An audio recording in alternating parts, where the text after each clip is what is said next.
या बातमीपत्राचे प्रायोजक आहेत डॉक्टर साताळकर यांचा दातांचा दवाखाना, दंतरोग व मुखरोगावरील उपचार व निदानाचे एकमेव ठिकाण.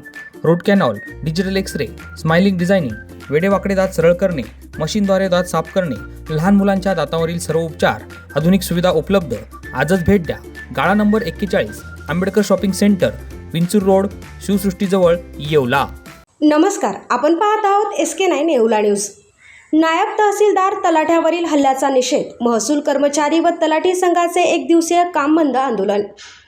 येवला तालुक्यातील पारेगाव येथे गावालगतच्या तळ्यात सुरू असलेल्या कथित अवैध मुरुम उत्खनन व वाहतुकीची माहिती मिळाल्यानंतर कारवाईसाठी गेलेल्या निवासी नायब तहसीलदार आणि ग्राम महसूल अधिकाऱ्याला मारहाण झाल्याची घटना घडली आहे. या प्रकरणी येवला शहर पोलीस ठाण्यात दोघांविरुद्ध गुन्हा दाखल करण्यात आला आहे. या घटनेच्या निषेधार्थ येवला तालुका तलाठी संघ तसेच महसूल कर्मचाऱ्यांनी एक दिवसीय काम बंद आंदोलन केले. हल्लेखोराविरुद्ध कठोर कारवाई करावी तसेच महसूल कर्मचाऱ्यांच्या सुरक्षिततेची हमी द्यावी अशी मागणी आंदोलकांनी केली आहे. या घटनेमुळे महसूल विभागात संतापाचे वातावरण निर्माण झाले आहे. SK9 येवला न्यूजसाठी ब्युरो रिपोर्ट, येवला.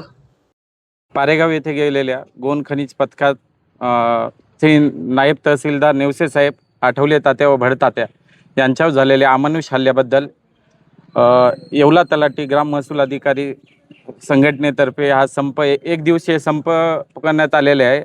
सदर आरोपी हे सराईत गुन्हेगार आहेत. त्यांना तडीपार करून त्यांच्या मोकाका कायदा अंतर्गत कारवाई झाली पाहिजे आणि त्यांच्यावर एक जण आता पण सुटकेत आहेत, त्याला तात्काळ अटक केली पाहिजे. नसता जर त्याची 7 दिवसात अटक नाही झाली तर जिल्हा तीव्र आंदोलन करून जिल्हा बंद पाडण्यात येईल. ते जो आमच्या नायब तहसीलदार नेवसे साहेब, सागर बड, ग्राम महसूल अधिकारी आठवले तात्या यांच्यावर जो भ्याड हल्ला झाला, त्या भ्याड हल्ल्याचा मी येवला तालुका संघटनेच्या उपाध्यक्षाच्या वतीने मी जाहीर निषेध करते आणि यापुढे कुठलाही गौण खनिजाची कारवाई असेल त्यावेळेस कुठलेही कर्मचारी हे स्वतः वरिष्ठ साहेब असल्याशिवाय आम्ही कुठलीही कारवाई करणार नाही आणि संबंधितांना संबंधित जे गुन्हेगार आहे यांना कडकात कडक कारवाई त्यांच्यावर व्हावी. बाकी सर्व ग्राम महसूल अधिकारी संघटनेच्या वतीने या हल्ल्याचा जाहीर निषेध करते. वार शनिवार दिनांक 20 जून 2026 रोजी पारेगाव येथे गौण खनिज कारवाई वाहतूक सुरू असल्याच्या संदर्भात मान्य तहसीलदार साहेब यांच्या सूचना प्राप्त झाल्या. त्या सूचनेनुसार निवासी नायब तहसीलदार पंकज नेवसे साहेब, ग्राम महसूल अधिकारी संतोष आठवले, ग्राम महसूल अधिकारी वैभव भड यांचे पथक तिथं पाहणीसाठी गेले असता संबंधितांना गौण खनिज परवाना, वाहतूक परवान्याबाबत विचारणा केली.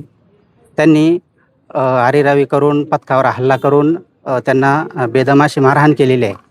या घटनेचा निषेध म्हणून आज दिनांक 22 जून 2026 रोजी येवला तालुक्यातील सर्व ग्राम महसूल अधिकारी, मंडळाधिकारी, सहाय्यक महसूल अधिकारी, महसूल सहाय्यक, महसूल सेवक या सर्व संघटना या घटनेचा जाहीर निषेध करण्यासाठी एकत्र आलेल्या आहे आणि आज तहसील कार्यालयाच्या आवारामध्ये या घटनेचा तीव्र असा निषेध आम्ही नोंदवतो आहे. जे हल्लेखोर आहेत यांच्यावर मकोका अंतर्गत कारवाई, तडीपारीची कारवाई करण्यात यावी. यांच्यावर पोलीस विभागामध्ये यापूर्वी वेगवेगळ्या स्वरूपाचे गुन्हे दाखल आहेत. यावरून असं दिसून येतं की ही सराईत पद्धतीचे गुन्हेगार आहे. यांच्यावर तीव्र स्वरूपात कारवाई करण्यात यावी अशी आम्ही शासनाला, प्रशासनाला विनंती करतो. सदर घटनेमुळं ग्राम महसूल अधिकारी, मंडळाधिकारी हे क्षेत्रीय स्तरावर काम करताना यांच्यामध्ये प्रचंड भीतीचं वातावरण तयार झालेलं आहे.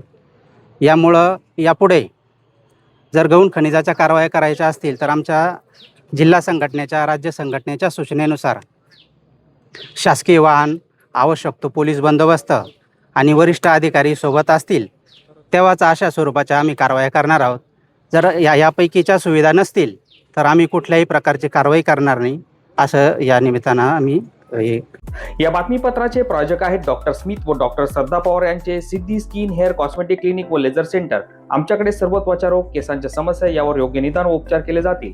त्वचेवरील शस्त्रक्रियांसह आधुनिक सुविधांमध्ये hair removal, tattoo removal, CO2 laser, चेहऱ्यांवरील खड्ड्यांसाठी MNRF लेझर, पांढऱ्या डागांसाठी लाईट थेरपी यासह हायड्राफेशियलची सुविधा उपलब्ध. आमचा पत्ता सिद्धी स्किन क्लिनिक, पहिला मजला, उत्तमराव शिंदे पाटील प्लाझा, स्वामी समर्थ केंद्राजवळ, पारेगाव रोड, येवला.